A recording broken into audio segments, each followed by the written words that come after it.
Westeros. And welcome to our Morning Throners podcast. I'm Nelson. I'm Jeff. And I'm Kyle. And we're the fucking Morning Throners.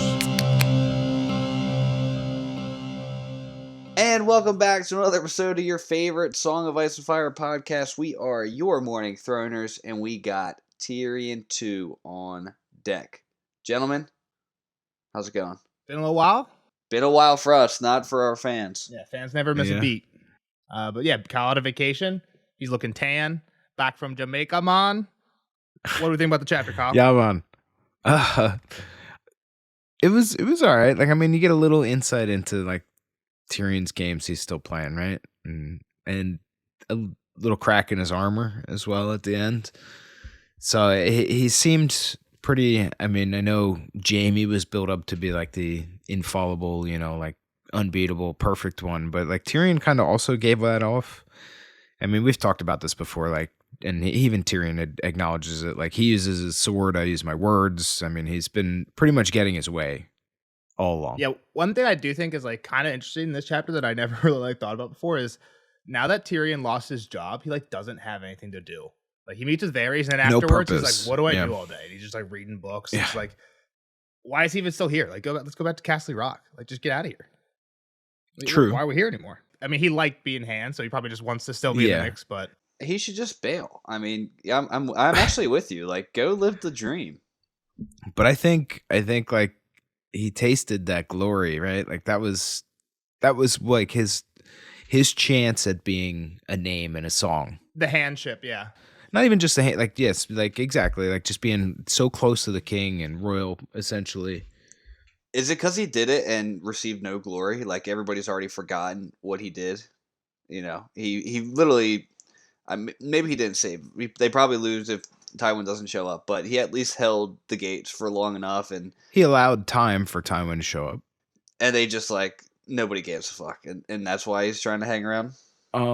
For sure, and that kind of goes into it. I mean, I guess just the rest of it, like that would have came with staying as the hand or in charge. Gotcha. Let's get our 1 sentence synopsis. Again, I always kind of break it down into sections. I think there's kind of 3 sections on this one. Tyrion meets with Varys, Tyrion wastes his day away, and then Tyrion meets with Shae. Yeah, there you go. So let's get into it. Starts off with the meeting with Varys. We're in Varys' room. I guess the first time we've been in Varys' room, and also the first time just like we've seen Varys in a while. Yeah, Varys has been quiet. Who he also isn't usually. Sorry, Kyle. No, you're right. I was just gonna say he usually isn't like right now. He seems like he's like dressed like himself, right? Like pretty normal at the beginning. Yeah, and then he changes. He's like Tyrion catches him by surprise. He's not the one. I think. I guess that's what I'm getting. Like when he's dressed, I bet he knew he was there. You think so? Mm-hmm. I bet a bird came down and been like, "Hey, Tyrion's in your room, by the way." Like I don't know what could he have done. Like I guess he could have gone off and disguised himself to walk into his bedroom, but I'm sure he wouldn't have done that. But so along what you guys are saying, one thing I was thinking when I was reading this first meeting was Varys kind of speaks freely here. Like at one point he says like, "Oh, I'm the spy for Tywin." He says like Cersei and Osmond are like he's saying some stuff that's kind of important. And if he knows where all the spy tunnels are, when I read that part, it made me think like, okay, Varys has to be convinced that his room is spy proof, right? He wouldn't be speaking this freely with Tyrion right now if it wasn't spy proof. But then later, when Tyrion goes to meet Shae, like we learn that there's a secret stairs, and he even says like, "Oh, Varys is probably listening to us right now." Yeah, but that's Varys himself. Yes, it's Varys. It's not like the Kettlebacks have climbed the secret stairwell underneath his bed to listen in. They're so hidden that only Varys knows. It's Varys. Yeah. Of course, he knows where this stuff is, but only he knows. I think that's definitely part of it. And so the other thing, I guess, the to finish my point before, like all these other times we've seen him lately, he's been like dressed up, and that, to me at least, he's controlling that situation. Whereas this one, it seems like a little less like he I don't know, he seems on his back foot here. It seems like a different side of the Varys. I feel like what you're saying is when he dresses up, he also like changes his character, not just like his appearance. In the fact that when he's dressed up, he's running the show, and when he's not dressed up, no, it's like when you change the meeting site to somewhere that's like your house to like fuck somebody up in a negotiation, or like you throw them off their game. Like he's in charge of that situation. Negotiation strategy 1, right? Is that an Office quote? Yeah. Michael Scott changes the room to the conference room in the back when he's trying to meet with Daryl about the promotion. He looks up at the Wikipedia 10. Don't they keep doing it like over and over and Daryl's over like, again? yeah, okay, whatever. And Michael's like, no, we'll stay here. And then you can't be the first one to talk, so they're just looking at each other. The list, yeah. Pretty much. That's kind of what I'm getting at, right? Like, I mean, I feel like that seems what it signifies, at least to me. This one, it seems like Tyrion has a little bit of an upper hand. Well, weren't you saying at the beginning that, or maybe it was Jeff, that Varys, one of you guys thought that Varys knew Tyrion was there before he got... I'm just saying, like, I'm sure he has somebody watching his door, and, like, as Varys is walking back, they're like, hey, by the way, Tyrion's in your room. Like, I can't imagine with all the... Yeah, why would you leave yourself open as Varys? Yeah, you're right. Like, it wouldn't make sense for him to... The one place I don't have a guard is in my own room. Like, get out of here. Do you guys read, like, I read Varys pretty much super sarcastically with everything he does. For sure. I mean, just like with, like, a smug tone. Like, Varys walks in and he was surprised, but it seems like he just, like, is he really surprised? Oh, Tyrion, you're here. Yeah, exactly. Like, that's how I take it, but I don't know. Is that just the way I read him, or does everybody read him like that? It's like, No, I think you're right. And I'm just saying, I'm not saying, like, he has no idea. I'm just saying he has less prepared for this than he is all the other ones. Like, Tyrion seems to have gotten a little bit of a jump on even him, here, right? Like, it came out in a squeak, punctuated by a nervous giggle. Like, it came out in a squeak, makes you think like he's a little bit scared, but then the makes you think like, okay, like I knew what was going to happen. Is the giggle actually nervous? Like, I think, and while we're here, like, he mentioned, like, oh, I bet you're here for Mandan, right? Like, he already's like... knows. I know some stuff. And then he goes on to be like, man, it is the perfect night. Like, he died defending one of the king's blood. Like, if that's true, then why would Tyrion be here for him? Like, the fact that he knows Tyrion is like, well, I guess he knows Tyrion's asking around because of Bronn. So he doesn't have to know anything. Right, he's heard Bronn's asking around. It's like, oh, wow, Tyrion's man's asking about Man and More. So put two and two together. All right, so Tyrion's in Varys' room. We find out while he was there, he's like tapping stones, looking for any like secret parchments laying around or any secret passageways. So he's doing a little bit of Revelio, trying to find what's going on here. Exactly. Also, he says that the eunuch's apartments are sparse, small, 3 snug windowless chambers under the north wall. Right, so he has like multiple rooms, but like windowless, like. I mean, I live in a windowless chamber, but dude, you do live in a windowless. Yeah, you can't say anything. That's what I was gonna say, Jeff. I was gonna say, like, do you think he actually lives here? Like, he has all these disguises. Do you think he has like a house in the city that he's at most of the time? He'll like go into his room, lock the door, and go through a secret tunnel. Did you guys watch Orange Is the New Black at all? I think I watched the first season. Kyle? No. Okay, I won't make that reference then. But he's definitely got like down this stairwell, and it's still probably windowless, right? Because he doesn't want people to be able to look into. But he's probably got like a more comfortable bed. Yeah, that's what I'm thinking. Like, somewhere, right? The couch, his and the fucking TV, TV, whatever down there. Like he's living a better The life pool. underneath the. He's got the swim, the hot tub, maybe in there. But yeah, no. So I definitely don't think it's pretty funny too. Like it's a rock bed. You're like I can't sleep. Yeah, there. hard as stone. Yeah, and he ain't sleeping there. No, and I mean Tyrion even pulls him on that. Like that's kind of why I guess what I'm saying. Like he's got him on his back foot a little bit. I think Tyrion's kind of like I do know some of your methods or some of your techniques. Like I'm on to you. I might not know everything, but I know enough to be wary of you. And like I think here he's kind of calling him out on them, right? So and another hint that Tyrion at least picks up on, which again I don't know if this is as much as a hint because of what we know of Varys. He seems like a guy to take water instead of wine anyway. But Tyrion's like, you have wine? Yeah, like come on, like who has wine? Or you have water? Who has water? Yeah. Get some wine in here. Like if you were here, this would be wine. But again, I think Varys is actually the kind of guy to do water instead of wine. Keep his head clear, no distractions. Cut my balls off so I don't care about the ladies. You know what I mean? He's focused. I'm sure he had a lot of say in it. Yeah, didn't we learn about that? I forget what happened. And that's not. He wasn't like I'm just gonna chop off. Yeah, he wasn't a decision, right? Yeah. He was in a mummer's crew. He was like a mummer. He was a mummer, and then his master sold him to a man. He was afraid that he was going to be used, as he has heard men use small boys, but he didn't. He cut his bits off, threw it into a fire, and did some magic-y shit. And that's why basically he tells Tyrion this because he's basically like, I don't like Stannis. Like Stannis is up to some shit, and I don't like my boy because of sorcery. There was whispers of Stannis being up to sorcery, and he's like, fuck sorcery. I've seen that. Yeah, I've seen what. And they threw his balls in the fire, right? So just anti-fire. Yeah, exactly. All right, more people scared of fire. Anyway, Varys is mad. He he abandoned him after the battle, right? He just kind of went full Tywin side of it all, or Interesting just though, because it has been a while since we saw Varys, so I went back and I looked at my notes to the last time he was mentioned. I have two sections. I've mentioned an appearance. So I went to the last appearance I have for him. And actually in the last Tyrion chapter, maybe not the last one, but maybe it's the last one of Clash of Kings, one of the last two, where he's like he's sick in the bed, fading in and out of consciousness. He thinks Varys was there, right? He thinks he sees Littlefinger and Varys are like some of the people Yeah. that visit, but he never like has a conversation. But I had it marked down as like potentially being there, appearance so. potentially. He might have actually visited Tyrion. Yeah.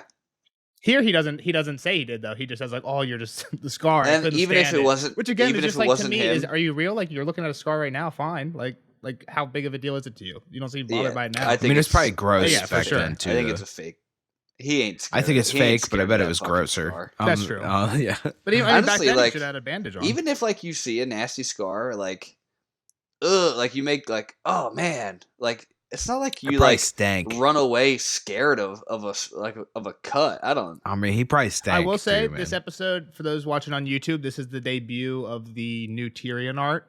I think our artist did an awesome job. I basically was like, yeah, you gotta cut his nose off. Like you guys said, I drew the line on paint to try and give it. And when I drew it, freaking artist is a G. When I drew it on the wrong eye because it says his left eye, and I wasn't thinking, and I drew it from like on my left side.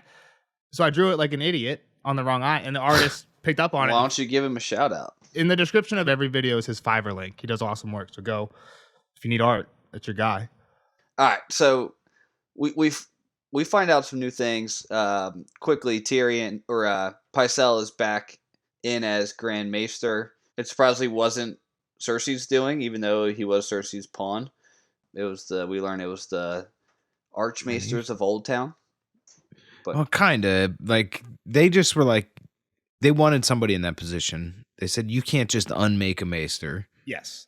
You don't have the authority to do that. Somebody has to be in that position. well, Tyrion put somebody, but I don't think it wasn't. Like, I think the Archmaesters. He was still alive, though. Well, That's the thing. hang on. I think last book there was a point. I think when it happens is when Tyrion is with Lancel, right? He's like basically getting Lancel under his thumb, and at one like Lancel had come to Tyrion in that meeting to be like, Cersei wants Grand Maester Pycelle let free, and he's like, okay, she can have that, but he's not on the council. So I think he's been free for like a long time. I don't think he was actually in the dungeons for that long. He just wasn't. He was just there and didn't have any position. This is him not being taken out of the dungeons at all. He's been out of the dungeons. This is him being reinstated, like given his title back. Gotcha. Just making that clear. That's what I was saying. Yeah, like it's kind of like the Supreme Court, right? Like, he was appointed to life, is what these people are saying. Like, you can't just take him off. And like, so essentially, then Tyrion's like, well, I could have killed him. That's what they do in the past when they don't like these guys. Like, Yeah, we get some- I could have done much worse. I like Could have fed him to the dragon. Yeah, I don't have dragons, but You know, I love the history, right? He says, I seem to recall Maegor Cruel's headsman unmade 3 with an axe. And also Aegon II fed Grand Maester Gerardis to his dragon. So he's like, yeah, like, what do you want me to do? Kill him? yeah, he's like, the other option was kill him. I left him alive. Like, this should be nicer. They should be happier with me. But because he's alive, he still has this rank. Yep. Like, it's created a conundrum. Quick trivia for you guys. Next thing Tyrion says is, alas, I am quite dragonless. I suppose I could have dipped Pycelle in wildfire and set him ablaze. Would the Citadel have preferred that? And Varys says, well, it would have been more in keeping with traditions. What's this in reference to? A hand died like this, was dipped in fire. We've talked about him recently because he was brought up. It was Ares' hand that replaced Tywin. One of them, yes. It was like 3 in quick succession afterwards. Jamie mentioned it in the last chapter. Like, I don't even remember their names. I only remember their sigils. This was the one that Jamie referred to as the Mason Dagger hand. He was, yeah. The other 2 were exiled. This guy was dipped in wildfire and set ablaze. Jamie had thought about it in the last chapter. I know it's been it was only a week for the listeners, but it's been like a month or so since we read that chapter. But I just want to, like, it seems like the Archmaesters didn't really care too much about Pycelle because they were trying to replace him too with a guy named Gorman. So they agreed to replace him. I think they just wanted it on their terms. So like, it's up to us, not up to you. That's what I was saying. Like, I think they were more like, well, this isn't for you to I don't know. It doesn't seem like it's for you to appoint who's Grand Maester in King's Landing. Like, fine, you don't like this guy. Like, they probably wouldn't really care if they killed this guy. But when it becomes to like, it's kind of like how I see the voting of the Pope, right? Like the Cardinals lock themselves up and they vote on the guy. It's not. Yeah, somebody just comes in and says, "This is who it is." The king doesn't say like, "All right, you're the Pope." Like they vote on it, type of thing. Yeah, exactly. I think that's again, I didn't know how that worked, but I bet you that's exactly like what he's probably referencing here. Although back in these times, they probably did just do that. The king probably just did say, "You're the Pope now. Go for it." I mean, what Tyrion? Yeah, I mean, I don't know. Back then, there wasn't a lot of separation between church and state back in the day. I think the biggest part about this is the fact that Gorman was going to be. Is it Tyrell, or he's just from Highgarden? Is he Gorman Tyrell? Is that his name? Yeah. Well, he not anymore. You take away your names, but that was his name. Well, I mean, we always say that about different places, and then you go to the wall where you're supposed to be stripped of land and title, and you're still getting called by your fucking title. So yeah. But read that quote there, Jeff. Do you have that quote in front of you? Where I think it just kind of shows how it's just a fucking dog and pony show. After giving due consideration to Maester Turquin, the Cordwainer's son, and Maester Eric, the Hedge Knight's bastard, and thereby demonstrating to their own satisfaction that ability counts for more than birth in their order, the conclave was on the verge of sending us Maester Gorman, a Tyrell of Highgarden. When I told your father, he acted at once. Yeah, so what that sentence is like, they considered these two low birth guys, and then they convinced themselves, like, okay, yeah, we don't care about birth. And then they chose the high birth guy. Like, once they were satisfied that they didn't care, that, oh, yeah, look at us. We considered these guys, so we're good enough. Like, it's just like, it's a dog and pony show. Like, I don't know. Yeah, but Tywin was like, fuck that. You're not putting a Tyrell guy here. We'd rather have... Yeah. We can't lose more control of the city. But what Tyrion learns about Varys here is, holy shit, that conclave, that meeting, that Vatican City meeting, that's supposed to be top secret. And Varys knows every fucking thing that happened there. So Varys is connected. We knew this, but again, it just like keeps... super I'm connected. pretty sure, just to say, I'm pretty sure when they vote on the Pope, it's called the Conclave too. So. Oh, really? Yeah, I'm pretty sure. I have no idea. I only know that from Angels and Demons, which is a really good book. If no one's ever watched it. Isn't that the it's off the Da Vinci Code. Yeah, Tom Hanks. It's a really good movie too. Yeah. I gotta read that. And Obi-Wan Kenobi is in it. Ewan McGregor? Yeah. It's a good movie. Good movie, good book. The book's actually really good. All right, so... The other guy that got reinstated is one that Cersei actually stripped of title. Yep. Boris Blunt back in action. Why did he get stripped of his title? He left, right? He left Joffrey. No, Tommen. He just, that's right. He was the one. Yeah, I thought he was during the fight, but no, you're right. He gave up trying to get Tommen from Rosby, or protecting Tommen at Rosby. He was supposed to be escorting him back or whatever, and Bronn or Tyrion sent his guys, captured him on the way. Yeah, and Boris was just like, "Oh, you can have him. Yeah, take him. yeah, he's yours, man. Like, I don't give a shit. Like, I don't get paid enough for this." So when Varys tells Tyrion about Boris, he says, like, you might like to hear this. And at first I'm like, why would he like this? And what Tyrion puts into his head is, I'm not a huge friend of Boros, but he has to hate Cersei after she booted him. So I now at least have somebody who, maybe if I want to have somebody do something with Cersei, that's my guy now. Yeah. Common enemy of my enemy. Yeah. All right. So then Varys changes, unless we have anything else to say about Boris. I don't really. Tyrion just ends with, he's a coward. I don't really care about. Tyrion ends it with, like, I don't really care. He's a coward. We get into the Man and More talk, which kind of briefly mentioned earlier.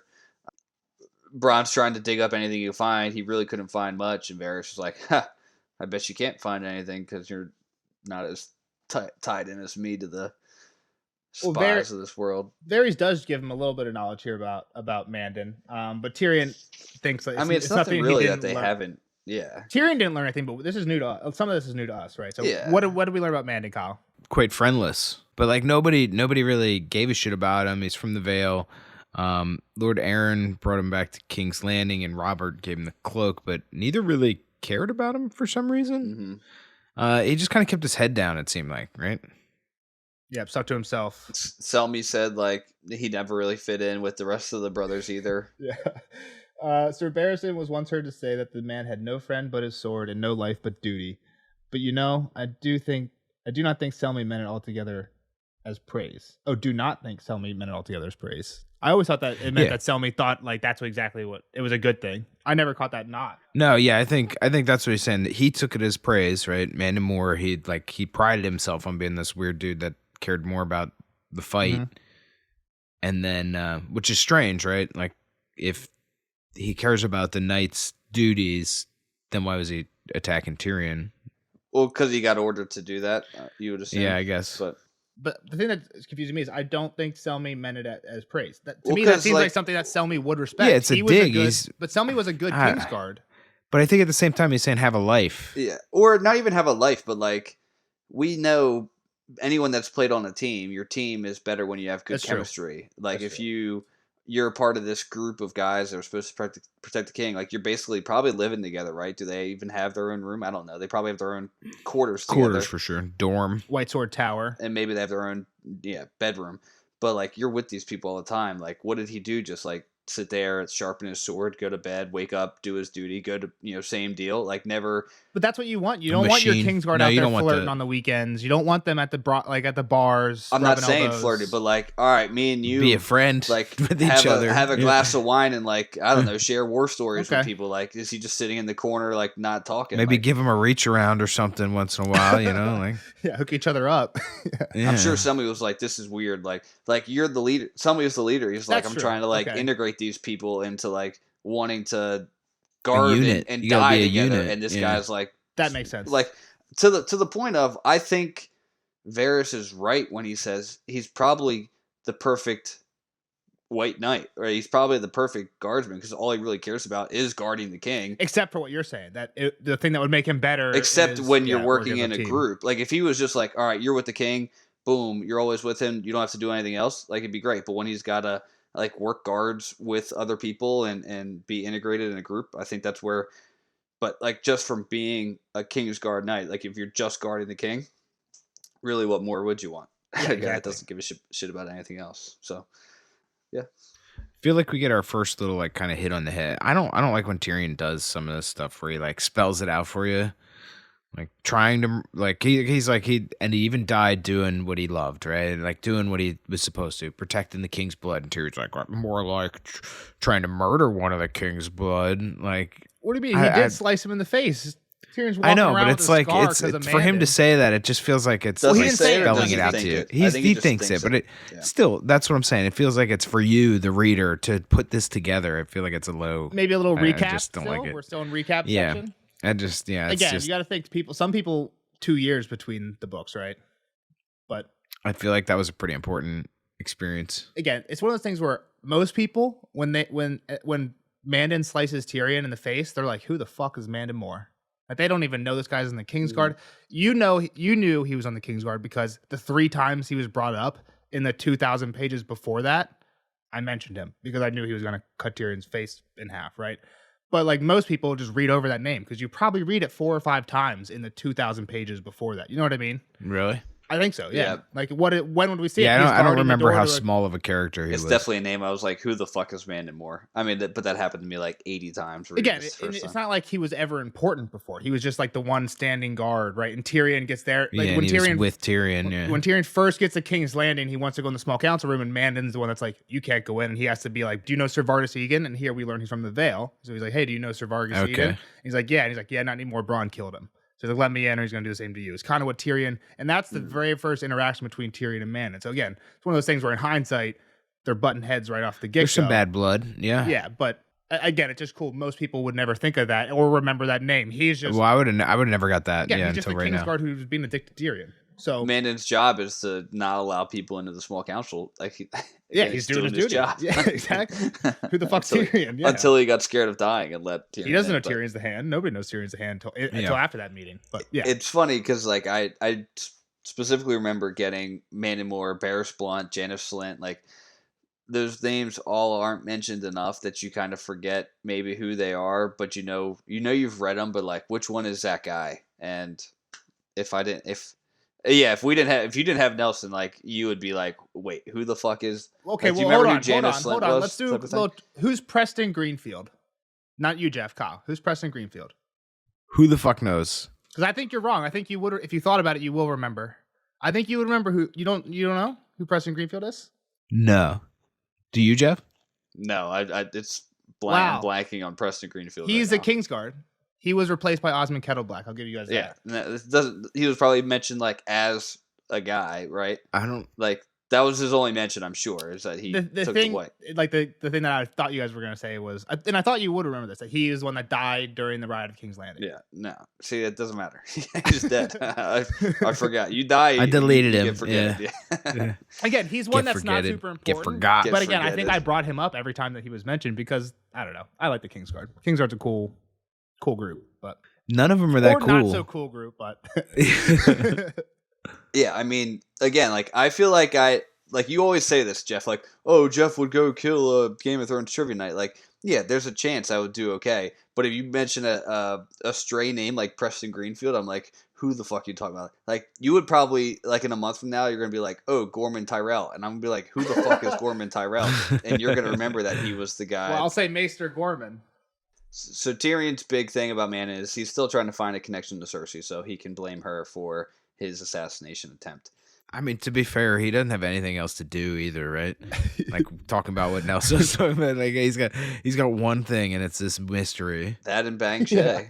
And try Well, it and seems bang like this Shay, is try and find time. One of to- the first, like it seems like he hasn't had that opportunity very often, right? Not since Yeah, not it's since been the tough. battle. She's been busy. Like I think he probably thought it was gonna be, oh, she's closer, I can sneak her in a lot more, but no, she's working. Like wake up, take care of Lawless, put Lawless to sleep, watch her till she wakes up with the baby kicking her. I mean, I also think he's being watched extensively, so he can't risk her right now. Yeah, exactly.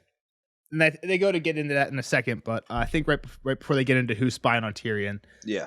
Well, he wants to see her one last time so he Everyone. can send her off because it's not safe for her anymore. Yeah, he does bring up Shay, right? Yep. So he's like, I want to see her, and then we'll send her off so Tywin doesn't hang her. But like, all right, who's watching me? And we find out the Kettlebacks. Hold on again. I know I hammer this home maybe too much, but Varys says Tywin will hang her, and Tyrion's like, how do you know that? Or he says he wasn't surprised that Varys knew that. When did we hear that? Right. In the war tent.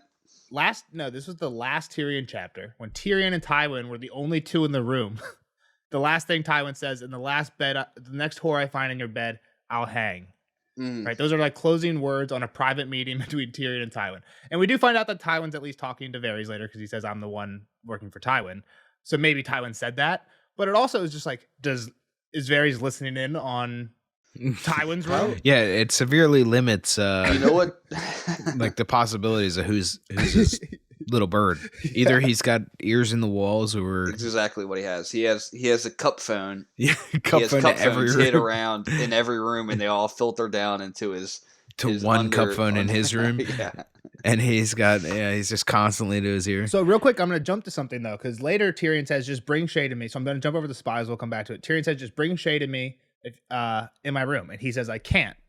Maegor, and again, Tyrion has been moved from the Tower of the Hand to Maegor's Holdfast, right above Cersei's chambers. Maegor's Holdfast basically only has the king and royal family's bed chambers or apartments, and then the queen's ballroom where Cersei and Sansa were during the battle. That's pretty much all that's it's in like Maegor's. it's a safe hole or safe room, right? Like They've called it the castle within the castle. Exactly.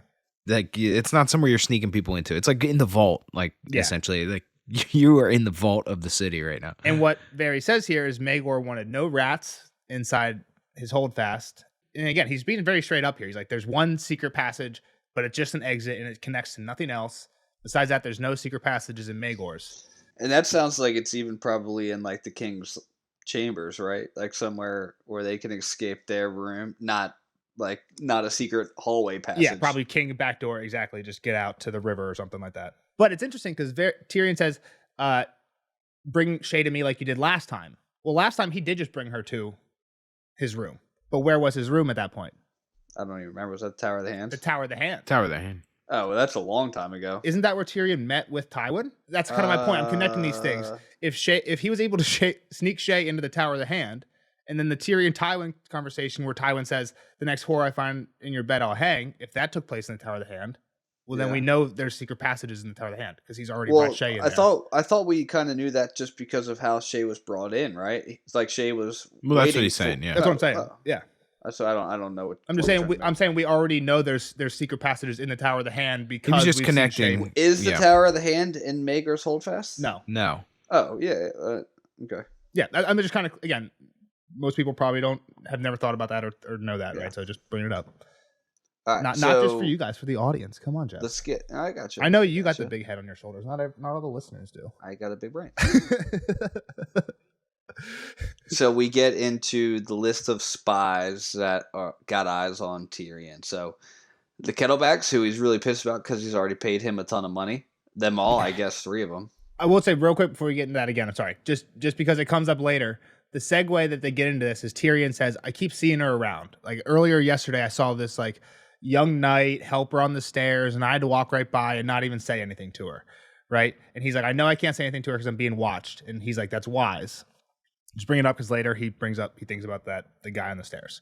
So yeah, he's like being watched, and Barry's like, yeah, you're right. You are being watched. Kettle Blacks are all over your ass. They report to Cersei. Yeah, Cersei's watching you. Tywin's watching you, right? I feel like there's another one. Well, he just says like in general, if the Slints would inform on you on anybody, and you basically can't go into any brothel because Tyrion's got, or not Tyrion, Littlefinger's got Littlefinger friends in that establishment. Yeah, he's like, you're fucked, pretty much. But the Kettle Blacks he's pissed about because he's been paying them off. Like we knew last book that yes, Cersei was paying them off, but then he was paying Bronn to pay them off more to like outbid But not Cersei. enough, apparently. Well, not enough now because he says you can match her coin for coin. There's a second purse that unless Tyrion's open up his bunghole. He's like, are you suggesting that Cersei's fucking Osmond Kettleblack? And he's like, no, but she gives hints. She's very flirty, and he's like, "Oh, maybe tomorrow, maybe when the wedding's she's done." playing it up. She's doing like what what the hairdresser does to you. You know, like when you're spinning around the chair, and like she's got to get in there close with the clippers, and she might like accidentally hit you in the face with a boob to get an extra $5. I think Nelson's mom still cuts his hair, so so this is really awkward. My mom actually cut my hair when I was home last time. That's where I got this haircut. So the last spy is Varys himself, right? He's like, well, who's my dad got spying on me? And Varys giggles like, me. Well, me. Yep. Yeah. Which he's probably spying on him anyway, just because he spies for on sure. everybody. But he's spying on everybody. But he says like, he knows right. about Shay already. So if Varys wanted Shay hanged, he would have given him up. Yeah. Right now. So yeah, Varys is kind of holding up some of his end of the deal here, right? Like he's still kind of loyal to Tyrion. It's weird too, because like we said, what is Tyrion? Tyrion's just a fucking bum now. He's literally a hobo in King's Landing with a rich family. Is Varys that ruthless to just like toss Shay to the wolves? Like, all right, let's kill Shay. Like, what did she do? She didn't do anything. Again, I don't know. To me, Varys is a water, not wine. No women, no guys, no balls. I'm fucking focused. And when you got like Tyrion, like I feel people that are like focused don't have friends. Like if you're not bringing up on the table, you're out. Well, hold on. Let's just put this in the perspective. He knows Tyrion cares about Shay. He holds Shay, right, or the knowledge of Shay. So with that, Varys can kind of control Tyrion a little bit. Some power over Tyrion. Hey, you want to do something like this? I'll throw Shay to your dad. Like fuck with me, type. That makes shit. sense. So okay. I still think like what you were saying though, like he's not going to just kill Shay. I don't think he's. Well, I don't think Varys is the kind that would ever outright blackmail, like you're saying. But if he would like tell Tyrion to do something in a way that's like, hey Tyrion, I really think you should probably go do something like this to help a friend like me out. What could go wrong if you got on my bad? Like, you know what I mean? He would sure. He wouldn't straight out come out and say it, but like he knows he has that chip, and like I guess Tyrion he thinks about it here, like oh shit, he could have killed Shay a long time ago. I'm saying he's just not gonna like shoot shots and try and hit, like not care if Shay gets hit with a stray bullet. You know? Varys would, yeah. He'll keep her under his wing. Because, like, again, I think this kind of points to something I pointed out earlier, right? When Tyrion's like, I need to find a way to get Shay into the castle. What does Varys say? Do you guys remember this? I kind of made a big point out of it, even though I feel like most people probably wouldn't care. When Tyrion says, like, how do I get Shay into the castle? He gets the girl fired, right? Because she was stealing. He rumored that the girl was stealing from Tanda or Lallis, whatever. And one of my points there was Varys knew this, and he didn't go tell Cersei as soon as he knew about it. He knew it and waited till it was useful to him. Yeah. Till it was most useful to him. Now I can help out a friend, and now Tyrion owes me one because I helped out Tyrion. Yeah, I mean, I guess that girl caught a stray. But you know what I mean? Like now, I think you're right that he wants to protect. He doesn't want Shay to catch a stray because this is a piece that he can use now, whether it's like Mhm. you're saying as blackmail against Tyrion or whatever. Yeah. To get It's on money, Cersei's good currency. if he needs to get on Cersei's if he gets on Cersei's bad side or Tywin's bad side and needs to get on one of their good sides real quick, sell out Shay would be a pretty good way. You know what I mean? Yeah. So again, just a piece in the pocket. He's just keeping it Yeah. there. Yeah. All right. So Tyrion's like, all right, you can't sneak her in. I'm coming here. I'm going to use your room, which is pretty fucked up. But I think he's like, I know you have secrets here. Like if I'm looking for a spot that I know you can sneak somebody, your room is Yeah. where for sure you can sneak somebody. Well, also, it makes me wonder, like we said earlier, does Varys actually use this room? And is this Tyrion saying, like, when he said, like, oh, your bed's actually going to get some use? Is that him actually saying, like, I know you don't chill here? I didn't get that. Yeah, I didn't get that for at sure. all. Reading his chat, like in Tyrion's thoughts, I don't see that he suspects that this is like a fake room or something like that. Yeah. I kind of think that, but I don't think Tyrion does. No, I think Tyrion does for sure because he's like, I figured you for a featherbed kind of man. Like, I think he's pretty much like saying, like, I know this is all bullshit. Okay. Like, you've got a nicer spot somewhere. I see that. And then this line too is like the one of the hints that I see for Tyrion maybe being sus about it. But yeah, like your bed's finally going to get some use. Like you never use it. I mean, the other side of that though is he's a eunuch, so Mhm. he's not supposed to. That's use true. his bed. Tyrion's just joking. Like, yeah, you never Yeah. fuck anybody. All right. So the rest of the day goes as long as shit. He's just waiting to go see Shay. I don't really have anything else that he does other than gets dressed. Like He reads a that's my book. First thing. The only thing he does really is read a book, Bellencar's History of the Royness Wars. And all we hear about this book is that there's a history of wars, and he says he could barely picture the elephants because he was just thinking of Shay the whole time. That's all we get. Then yeah, he gets dressed to the nines. He even wishes he had his old gold chain. Wishes he had that drip so he could go see Shay. And then he's like, I'm a fucking idiot. What am I doing? Like I wouldn't dress like this to go see Varys. We hear he wears a beard now. He's trying to cover up his Yeah. face, trying to cover up that scar. He said his beard's pretty ugly, but at least it covers up something. It's like different colors. It's scruffy. I mean, and he's got a gash through it, right? Like, that can't be good for the No- growing pattern. Yeah, no nose for sure. anymore. Yeah. Yeah. All right. So then he goes down.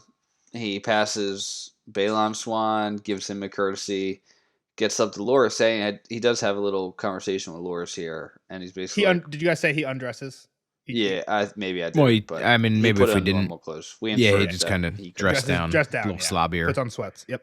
So he has this little conversation with Loras about why he joined the Kingsguard at 17 years old when he's got the rest of his life basically ahead of him. And all the women in the kingdom. Yeah, I mean, good looking guy, good fighter. All the women want you. All the boys want to be you. Yeah. He's like, why would you join at 17? And his response is, well, Prince Aemon Targaryen, Aemon the Dragon Knight, took his vows at 17.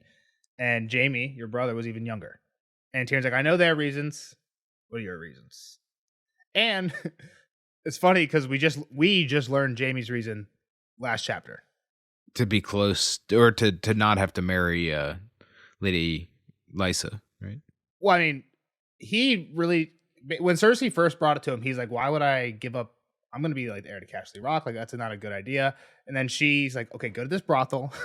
I'll come out. And she comes to him dressed as a serving lady. And then he says, like, they just go at it all night. Every time she's done, she's like round 2, round 3, round 4. And he says, in the morning, Castle Rock didn't seem like such a big price to be near Cersei always, or something like that.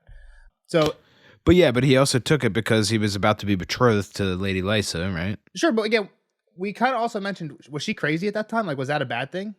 Like, No, she was young. in the She Jaime was- chapter, I don't take that as Jaime was concerned about that as a downside at all.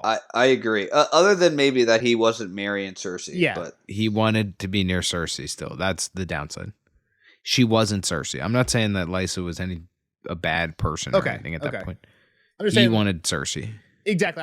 My point was it was more for Cersei than not to get away from somebody. But yeah. It was to get out of a marriage that was going to take him away from Cersei. Okay. We're saying the same thing. I see that.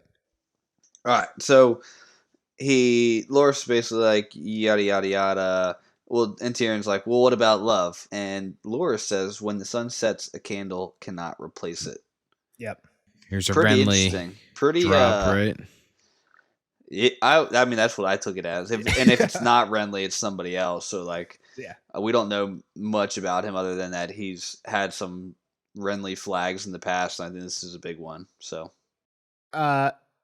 just right before that, I think it's funny because he's like, when you join the Kingsguard, you give up. He's like, it wasn't because you wanted to be in the honor of these other great knights like Boris Blunt and Meryn Boris Trant. Blunt. Yeah. He's like, and to do this, you had to give up anything you would ever have: lands, titles, wife, children. He's like, I have brothers. They don't need me to carry on my family line. And Tyrion's like, yeah, it's not necessary, but a lot of people think it's pleasant. A lot of people like doing it.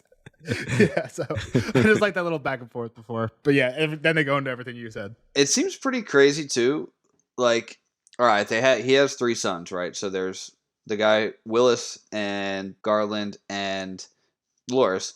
But we're in this kind of a time period where you could die pretty quickly, right? People are dying of fever. And they don't have kids yet, right? The other ones. If you read Fire and Blood, that's pretty much what the entire book's about. It's just how the Targaryens like always had a lot of kids, but then everything would just always go into shit, and there was always like a crisis when it came time to who's going to be the next. Yeah, so before sending one off to be a maester and one off to the wall and one off to the Kingsguard, like maybe you should hold a couple cards in your deck before you put it all on the oldest. But yeah, so all right. So then he gets to Varys' room. It's dark. And he sees what he thought was Shay, but it's a different girl. Another cutie. Yeah, I'm gonna roll back real quick before that. He mentions 2 things that I want to just touch on. When Laura says the sunsets thing, Tyrion's like, I was in love once too, and he mentions that he sings that one song verse. Yeah, that we've heard a bunch of times now. All the verses. Yeah, we've only heard 3 of them. But then he also stops and watches a dog fight. Yeah, I mean, the dog got fucked up too. Yeah, rip his face off. Now he looks like the Hound. Yeah. So that was it. He just looks like the Hound. They keep going. Now he gets to shit. All right, so he gets to Varys' room and he walks in. It's dark and he thinks he sees a girl that is Shay, but bam, not Shay. Big girl, plump girl, moon face, dark curls. Yeah. He thinks it's lollies for a second, is what he says. Did he bring me the wrong girl? But it's Varys. And Varys is fucking with him because he steps out. He's like, "My lord!" Like he's the one that starts this. Yeah, that's funny. But Shay comes up behind him naked, does the whole hands over the eyes, "Who am I?" type deal. Yep. What am I wearing or whatever? Yeah. And she's like, "Why aren't you fucking me?" And he's like, "Varys is still here." She's like, "No, he's not." And he's like, "All right, let's get to it then." So.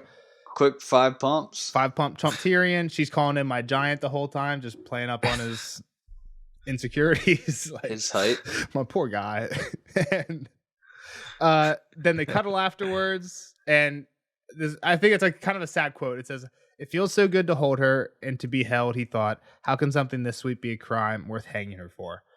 It was pretty rough. Like, reading this part, you're just kind of like, Tyrion, you're such a dumbass the whole time. But you also do feel for the guy. Like, he should just be able to do this. Like, he should be able to. Like, there's like exactly. Because nobody cared if he was going to a brothel and doing it. They already knew that. The problem is, like, once you start, can't get feels. Can't catch feels. That's the problem. I mean, the problem is, I can't say this. The problem like, is, I can't. I don't think I could say it on tape. I said it. I can't finish it. Well, I'll say it in the terms of Tywin, right? He doesn't want Tyrion to marry this girl, which he obviously is like falling in love with. I think her. that's the concern, is that Tyrion takes it too far, right? And he's gonna like give them secrets, give them land, give them power, and then that just doesn't look good on the family name, at least in Tywin's opinion. Yeah, right? It's in Tywin's eyes. It's not just going to a brothel and sleeping with a whore. It's he's falling in love with a whore, bringing her into the family, which is like, we're a highborn family. You should be marrying a highborn lady. Yes, that's my question. Do you? So if say Tyrion 3 nights a week was going to brothels, everybody knew it. Everybody just knew Tyrion was a brothel guy. He's rich. He's a dwarf. Makes sense. Nobody cares. Nobody cares. Would Tywin care? Would Tywin care? Different brothels, different ladies, wouldn't care. He wouldn't care? I don't even think he would care if it's the same lady, as long as he doesn't at some point be like, I love this girl, I'm bringing her into the family. Yeah, as long as because people, that's especially because whoring is just a common thing. Like Robert does it, Baratheon does it, right? If it was strictly transactional, Tywin's like, all right, whatever, you're going to marry this girl from this family, and that's what you're going to do. I don't care. He probably still wouldn't care. Like, all right, bring that girl. She can be in the brothel in your town of your land, but you're marrying this girl. And he's already married. The thing is, there's no condoms. I could see Tywin being a guy where he's like, you're not going to have a fucking Lannister on a whore. You know what I mean? Like, maybe he wouldn't just want like a bunch of bastards. You know what I mean? I could maybe. I'm not 100% sure. Like, I feel like a lot of times they just don't give a fuck. But I could see Tywin maybe being weird about it because seems like a big family guy. But yeah, again, just weird hypothetical off track. Yeah, he Get back doesn't seem on to it. care that his kids are fucking that much. Again, you said you thought that he knew that because that's why he took Cersei out of King's Landing, right? After, For sure. After Jaime Yeah. joins the Kingsguard, he's like, "Fuck you." Yeah, I think he guys. knows. I don't think he's that mad about it though. Like, I think he doesn't want it getting out or being known, but I think like he's like okay with it. Because I mean, he had to be involved in the Cersei getting married to Robert deal, which basically puts Cersei back in King's Landing full time, right next to Jaime. Yeah. Fair. Yeah. I think that one comes down to power might be more important. Yeah.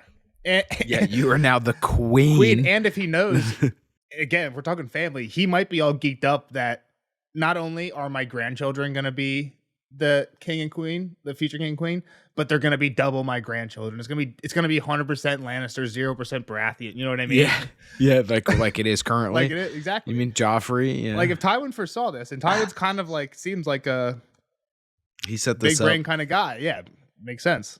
All right, moving on. So he's trying to break the news, like, all right, we can't do this anymore. This is the last time. And she immediately changed the subject to a scar. I like she your likes scar. it. She's tracing it. I'm ugly. She's really milking him for Yeah.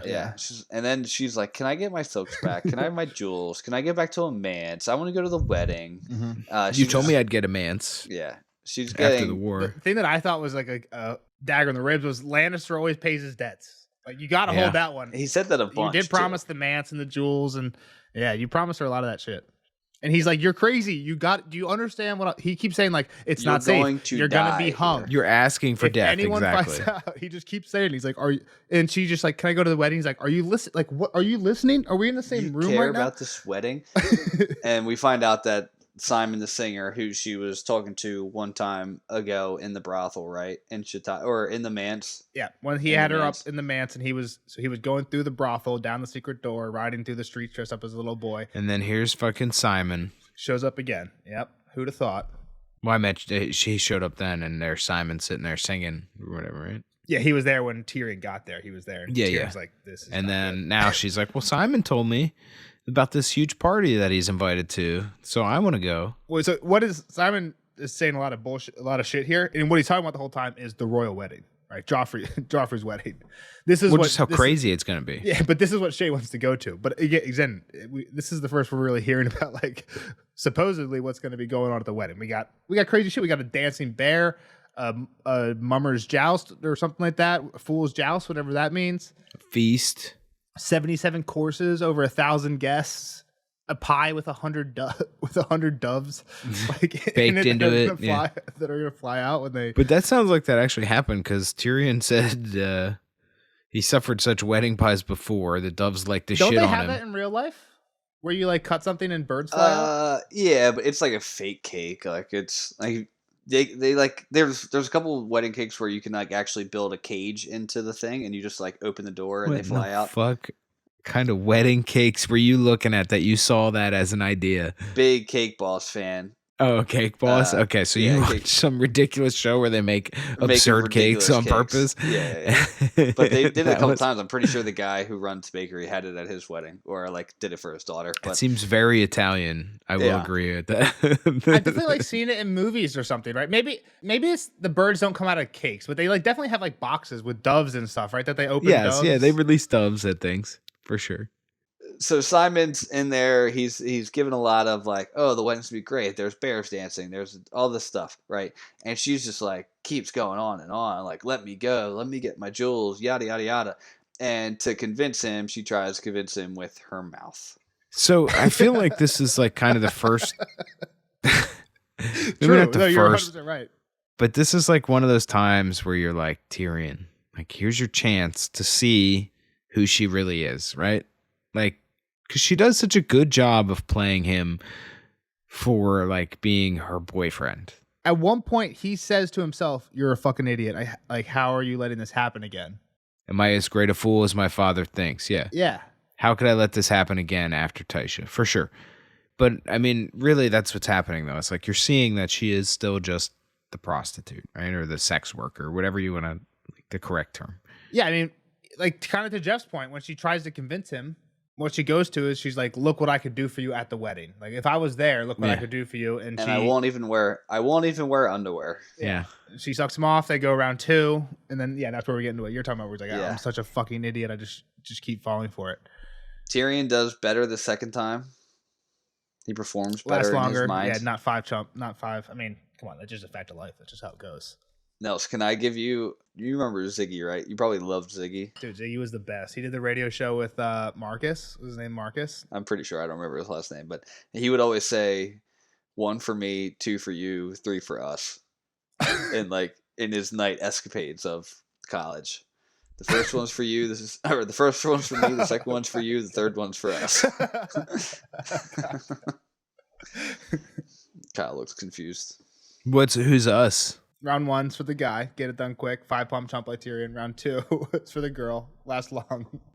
Round 3's for us. Okay. That's a good one. I've never heard that. All right. So she tries to convince him. They go round 2, and he's like, no, you can't go to the wedding. And she just turns like ice cold. And while they're like in like weird talks, like they're not really talking, but it's just like kind of weird vibes. He starts tapping on rocks, trying to find the secret passage. And he just gets up and taps on rocks. That's the best part. What else are you gonna do? His naked girlfriend's laying there, and he's just tapping on shit or naked, whatever. Yeah. Yeah, girlfriend's close enough. She's like, hey, it's under the bed. Stop. Yeah. You look like an idiot. It's under the bed. And she's like, what? He's like, the bed weighs a ton. She's like, yeah, but which is so stupid, right? Like this bed was very obviously the secret steps. I don't know. I didn't think that, but there could have been anything. Like they called it out on the wall, right? No. The way they called it out, like a solid stone square bed, like to me that just screams trapdoor. Nothing but the bed. I see that. Yeah, there's nothing in the room but the bed. Yeah, it makes sense. Yeah, it just seemed like it was so fake.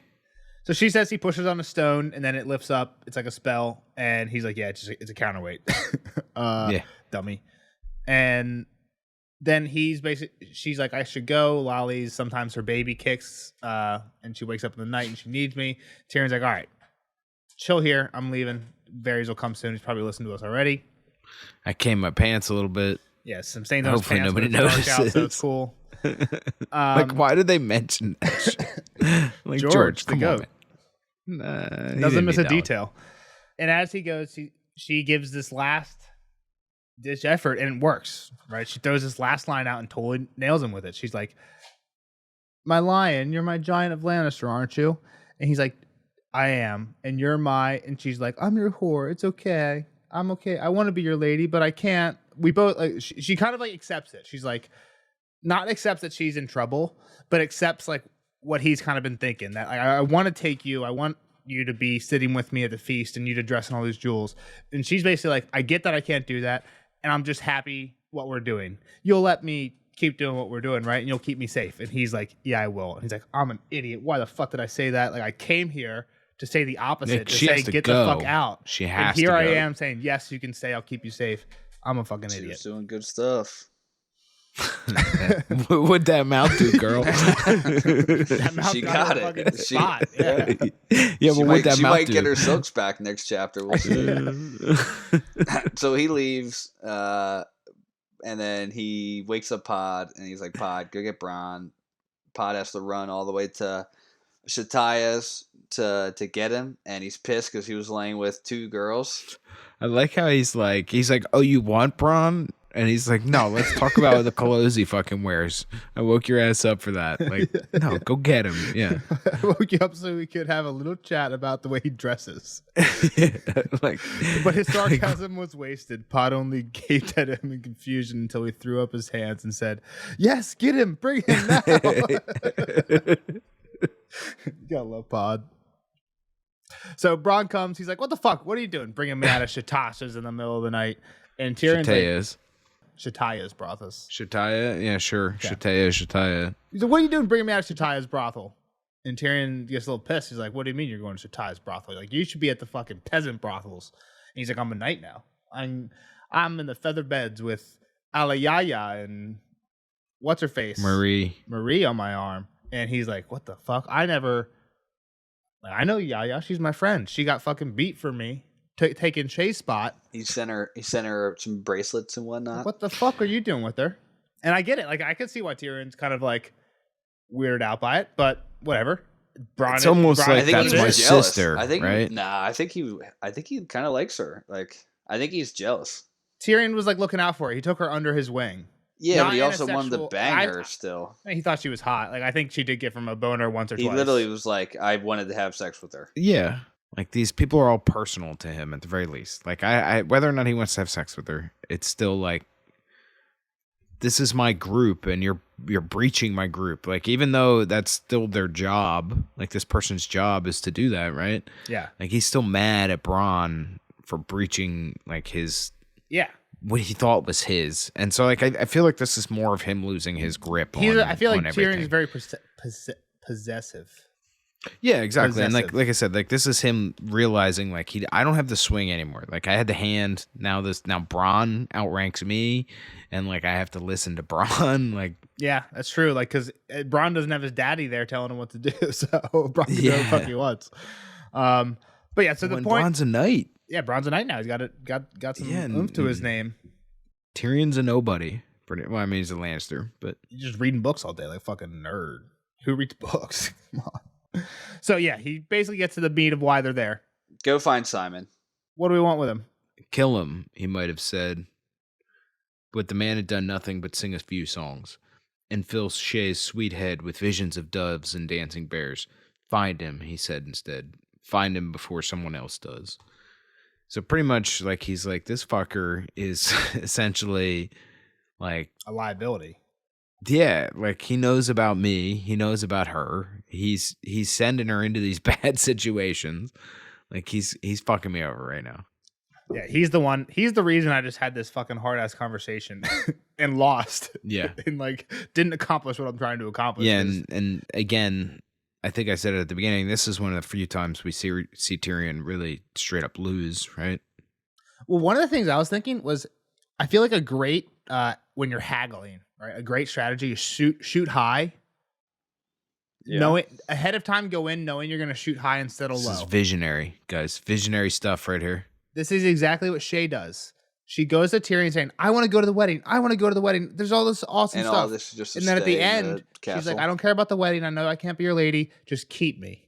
Right? If Shay knew going into this meeting that what she was going to get fed was, "You're gone," this makes total sense. And she just fucking played the shit out of Tyrion with the haggling strategy of shoot high, take me to the wedding, settle low of keep me in King's Landing. That being said, do you think Varys coached her up? Because Tyrion's like, hey, I got to tell her. I didn't it's think not about safe that. to be here I didn't think anymore. about this haggling thing till we did it just now. I didn't either. That's why I'm just bringing it up. And do you think this is kind of goes back to what Nelson was saying earlier, that like Varys wants to keep her safe because she is money in his pocket? That's a great point. Yeah. If she's out, then he doesn't Then have he has that no in on chip Tyrion over anymore. Tyrion. I didn't think about. That's a good point. I didn't This think is us about it putting until pieces together. you started talking about haggling. But It's the thing is like is George thinking about all this? Like it makes so much sense. Like Or he did has to be, we just right? decide He's a this G- right now for George? That's I the think thing. it's Is like all sometimes I us. wonder if I'm the English teacher, right? You know, everybody had that English teacher who's like, "Oh, look at the author was trying to do this," and you're like, "Bullshit! The author didn't. You're reading way too much into this." Everybody thought that of an English teacher at some point. Sometimes I know I'm that guy, but sometimes it just makes so much sense. It's like, wow, George is a genius. What a fucking genius. But I don't know. Let's wrap this one up. We're just putting it together. Just one of those moments, light bulb moment. Happens all the time. Yeah, That's why but you what love these that books. mouth do? But what that should be the title of the short. What that mouth did. Yeah, so Kyle, I mean, yeah, I feel like we went long on this chapter. I associate long I mean, I'm with not good, worried but about that's it. not There's a lot that necessarily- you're going to cut out. It's probably going to be 40 minutes long. I'm just saying that's true. A lot of it is going to get cut out. But I associate long with good. I think this is a better chapter than it seems on first read. I feel a lot of times when we do the podcast, a lot comes out that you don't think one the first time. I agree. There's a lot of connections here that for sure I missed. I mean, I hate to say that, like you said, every time we go through one of these, but like it definitely helps to reread it and talk about it and see a little the insight. And like Varys is, I mean, this is kind of him. I don't want to say it's him unraveling, but it's like the character of him kind of unraveling some. Like we're seeing how big his net is, right? I mean, that was kind of part of Well, not part of the point. That was like the main point of this chapter. One of the main like points. Citadel, Citadel Yeah. connections, all that. Knows about the Tywin Yeah, Tyrion combo. your secret Yeah. meeting, like you said. Yeah, and like to go through the chapter again and to look at all that closely, I think it helped big time. Yeah, I mean, and again, not just like for you, but I feel like you, Jeff, and me, even like going through this, Well, we yeah. all learned stuff, which is I think kind of why I love these books and why hopefully the podcast is cool for people, because no matter how many times you've read the book, if you're on a first read like Kyle, if you've read it 10 times like me, I feel like you should hopefully be able to listen to the podcast and maybe laugh at some of our dumb jokes, but also think about the story a little bit more too. You know what I mean? We Learn try to hit you something. from both Maybe you could angles. learn something, you dumb Without being fucks. too corny of an outro there. Yeah. Sorry. What that mouth do? See you guys in the next one. Bye. Later, nerds. Spoiler alert! Spoiler alert!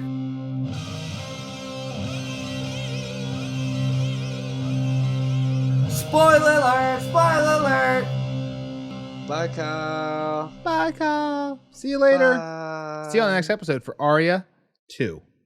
Now, on to the spoiler section for Tyrion 2. Jeff, any hot takes? All right, so let's talk first hot take.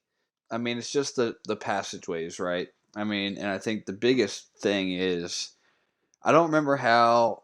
Well, I guess, do they just unlock him from from being in the black cells and then he's walking through, or What do you mean? like how does he escape? Like when Tyrion escapes and he's going to meet Varys at the top, right? Jamie breaks him free. Yep. He goes somewhere, right? Down a secret path, or They come out of the just gonna- dungeons, I think, through a normal way. And then I think Jamie was told by Varys to take Tyrion to a certain secret entranceway. right. That's where they part ways. That's where they have their big conversation where Jamie tells Tyrion Tysha wasn't a whore. She actually lied to you, and that's all a lie. And fuck you, like I ruined your life, basically. So that's when Tyrion starts hating Jamie. He's like, yeah. Which again, I'll a little callback with how does Tyrion try to ruin Jamie's life in return when Jamie breaks the news to him about Tysha being not a whore? Tells him that Cersei's banging everybody. Osmond Kettle Black, who we hear Cersei, She's booby rubbing on him. she does bang him once. Yeah, I'm pretty sure she bangs him once later on when we first get Cersei chapters, and she's I like, recall. hey, go sleep with Marjorie. He's like, well, what if I sleep with you? She's like, we did that already. You can get it again if you do what I say. So I think they do I actually recall. sleep together once. But Tyrion always says, yeah, he's fucking Lancel Lannister and Osmond Kettleblack and Moonboy for all I know. That's like, and Jamie thinks this to himself 20 plus times probably after Tyrion When tells him does that. he drop that bomb as he's leaving? After Jamie drops the bomb on Tyrion, that's how he fires back, yeah. and then he dips. That's like the last things they say to each other. That's So it's pretty just cool that we first hear about the Osmond and Cersei thing here through Varys. Yeah, that's definitely one that I had. But and then the passageways, because you mentioned the Tower of the Hand passageway, he's going to go kill Shay and his dad through that passageway, and we get a mention of the gold chain, which she's going to be wearing. It's like he When only she mentions dies. the gold chain when Shay's there, right? I feel like the only other time, Or when he's going to see Shay, or type Tywin's thing. there. The only other times and again, it makes sense because Tywin's the hand, but the only other times we've heard about the gold chain, we didn't hear shit about the gold chain when Ned was hand, Yeah, or when Tyrion was hand, really, until the time that Varys brings Shay to Tyrion's room in the Tower of the Hand. That's the first time we hear about the chain. Shay's wearing it when Tyrion comes back to his chambers after the council meeting or whatever, when Shay's waiting for him. And he asks Shay, how'd you get here? And I'm pretty sure she says, through the fireplace. And basically, Varys took me and I saw a dragon mural on the ground. Mm-hmm. And then we went up a ladder. And later, Tyrion, when he's walking with Varys, he walks over a dragon mural. And he's like, I know where I am because of Shay. Mm-hmm. Let's go up. And that's how he knows that he's under the Tower of the Hand, is because of what Shay told him there. And like you're saying, this is all a connection, because here we learn that there aren't passageways in Maegor's, but we know there are passageways in the Tower of the Hand, because like what I said in the normal chapter. Mm-hmm. So yeah, I think the passageways thing is super cool. Yeah, and there's probably passageways that only Varys knows, and like maybe he doesn't even know too, to the point of Like how deep can they go? How big of a that big of a castle type of thing? I feel like one of the big hints that Varys might be a Targaryen is Maegor, right, had the castle finished, then he killed all the builders. Mm-hmm. So that no one but the Targaryens would ever know about the secrets of the Red Keep. Well, who knows about the secrets of the Red Keep now? Do you think he's a Targaryen or like a Blackfire type thing? I could either way. I could see either way. Either way, I think it would count. I don't know if I've ever heard you say that Varys was a Targaryen. I've heard he's a merman. Do we know about any other secret Targaryens? Maybe not from the main series. My favorite. From Dunk and Egg? Yeah, is there any secret Targaryens in Dunk and Egg? I don't know who the secret Targaryen is. Egg. He's not a fake Targaryen. He's a real Targaryen. But no one's allowed to know that. And in the first half of the first book, he is a secret Targaryen. Okay. And how does he keep his secret? By shaving his head. In Varys. Head is bald. Okay, I get it. So again, he knows also the secrets. Doesn't have balls, so he knows the secrets. Again, do we know that? This is one of the things. Like we never. He says that everyone says he's a eunuch. Give me confirmation. And again, I'm not saying that I believe. Pull down your pants. I'm not saying I believe he doesn't have balls, but I'm saying when you read these books, you got to have that. Like you got to be thinking. In my mind, there's a 5% chance that Varys is just playing everybody. He does have balls. Maybe young Griff is Varys' son. And he's just been telling everyone he's a eunuch. Mm-hmm. Like, why the fuck not? He tells people he plays 3 roles. We know he's at least Varys. I gotcha. Hey, I'm not going to put anything past Varys. He's a lady in this chapter, and then we know he also plays Rugen, the jailer. The jailer. So he plays 3 parts. I'm sure he plays. You don't think that you don't think that Varys, Lord Varys, could just be another act, just like the lady is an act, or Rugen is an act? In the real Varys is a Targaryen with balls and long blonde hair. Let me say this. Maybe not because I definitely think Varys is a character. Like he's probably only himself. Most like maybe Illyrio is the one that's seen his most true self. So what's weird is a lot of people in the fandom. I would say that way more people think Illyrio is a Blackfire than think Varys is a Blackfire or a Targaryen. When to me, there's way more symbolism that Varys is a Targaryen. Yeah, but people think people really only think it's Illyrio because he says the thing about like Sarah. I love this girl Sarah. I keep her hand in my room. He was really invested in young Griff. But again, he's just the one who is like actively invested in young Griff. Maybe he's only doing that because Varys is the one being like, "Yo, take care of my son." You know what I mean? Like you're my boy. Take care of my son. Who knows? Yeah, I don't know. Like I don't know. Varys is bald and he knows the secret pathways. Like I don't know if that's enough to really sell me that he's a Targaryen, but I get it. But I think he's that evidence is more likely than the Illyrio evidence, which is just that he really likes young Griff. I don't even know. I think Illyrio just wants power. Like I don't know if he's connected at all, but just like a power hungry guy. I'm just saying, if you believe that young Griff isn't a Targaryen, or even if you believe he is, there's still a question of why. Why are you calling him young Griff and not Fagon? Because that's. I'm saying if you believe that young Griff is Fagon, right? If you believe he's Aegon, then the question is why is Illyrio invested?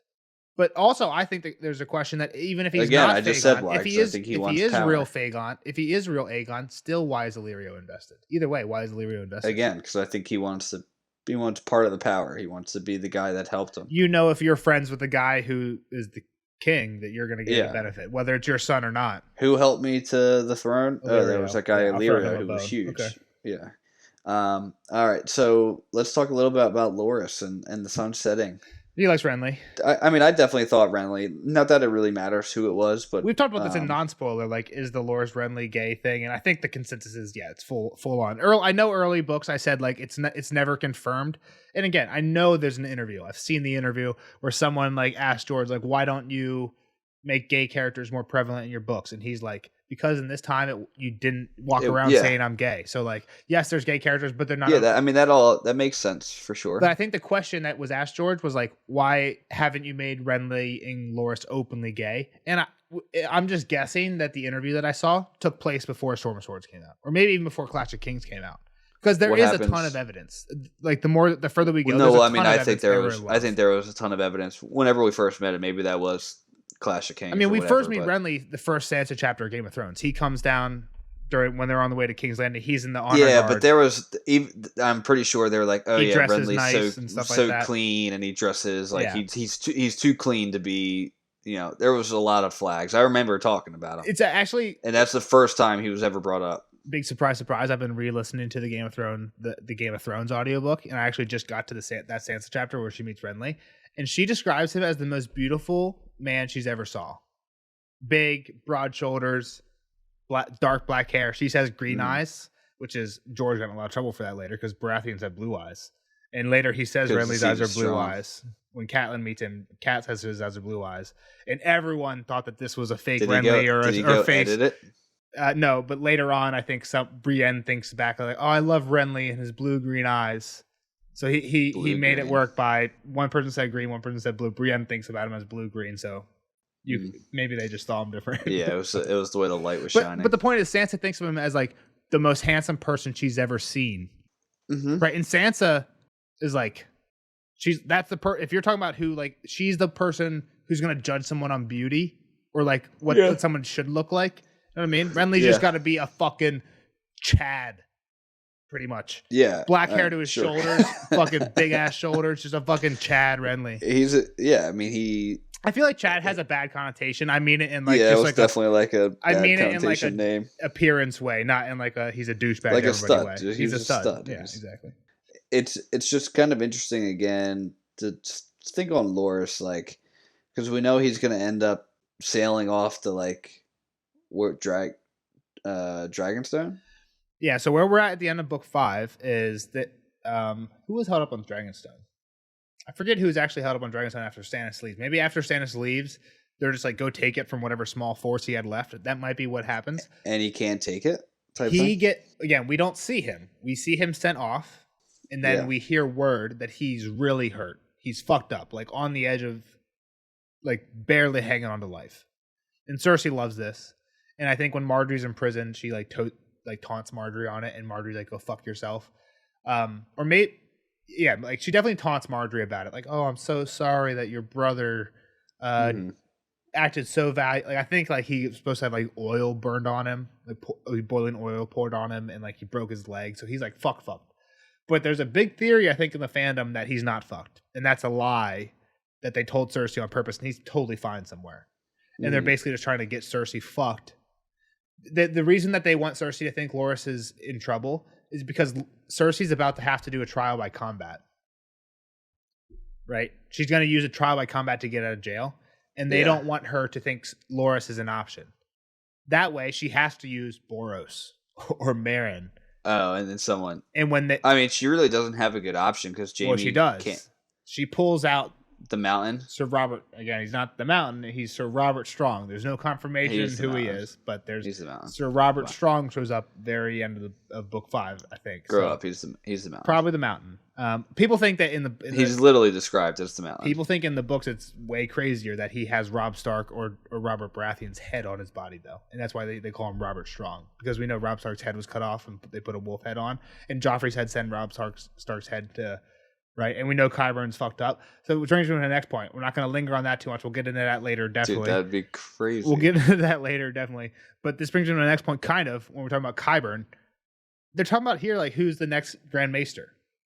Does this dude Gorman ever come? Maybe I'm just forgetting. I don't ever remember that name. Like we're talking about earlier, there's a lot of names that you just we're read. chalking Read over. Gorman up. I don't Gorman's think never mentioned again. I didn't look him up. Some characters I look up on the wiki when we're reading if I don't recognize him. I didn't look this guy up.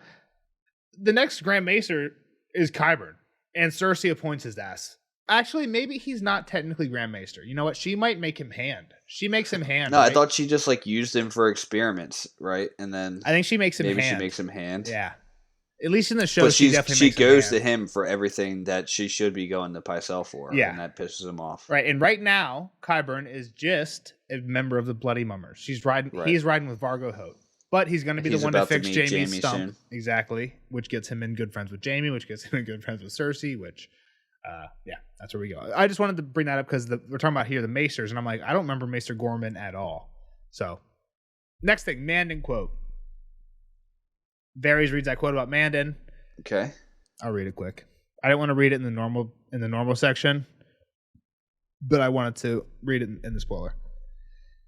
Tyrion says that Mandan seemed quite friendless. Sadly, said Varys.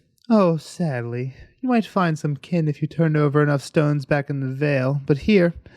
Lord Arryn brought him to King's Landing, and Robert gave him his white cloak, but neither loved him much, I fear. Nor was he the sort the small folk cheered in tourneys, despite his undoubted prowess.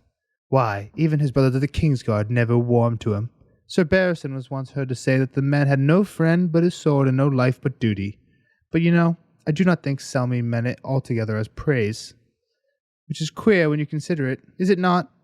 Those are the very qualities we seek in our Kingsguard. It would be said, men who live not for themselves but for their king. By those lights, our brave Sir Mandan was the perfect white knight. So the point there is his history, right? Came from the Vale, but Jon Arryn didn't like him. But they still knighted him. Like, why did they knight him if he didn't like him? Let's think about it. I've definitely told you this at least 10 times throughout us doing these podcasts. Let's see if you can think it through. He came from the Vale, but Jon Arryn didn't like him. Lysa told him to bring him. So okay. Because Littlefinger wanted him. Okay. Because they were friends. What does that imply? That makes a ton of sense, and that's what most people think. Mandan Moore is the one that actually poisoned Jon Arryn. Well, no. We know Lysa did that. But we know Mandan Moore tried to kill Tyrion. Tyrion thinks Cersei tried to kill... You're saying Tyrion's the one behind or Littlefinger's the one that tried to kill Tyrion. Exactly. If Littlefinger's the way he got to King's Landing and on the Kingsguard, then Littlefinger's probably the one behind the attempt on Tyrion's life, even though Tyrion is convinced in Cersei. Right? So right. I was laughing. I wasn't cracking up, but I was laughing to myself because Kyle was like, oh my gosh, Tyrion is so obvious. He was like, Mandan, you mean he was trying to protect the king's blood? He was trying to kill the king's blood more like. And Kyle's like, oh my God, it's so obvious. And like next it's line, still true. That is obvious. But the next line, he's like, I need to figure out how this connects him to Cersei. Right? Which is just a misdirect. And Kyle didn't pick up on the misdirect. So he's like, Tyrion's so obvious. And at the same time, he's being the opposite of obvious. He's like misdirecting you on who Mandan is actually hired from. And in the same, like Kyle has all the information, and maybe not. Like, I was gonna say Kyle has all the information that you have for when I asked you where did Mandan come from. Does he have enough information for that?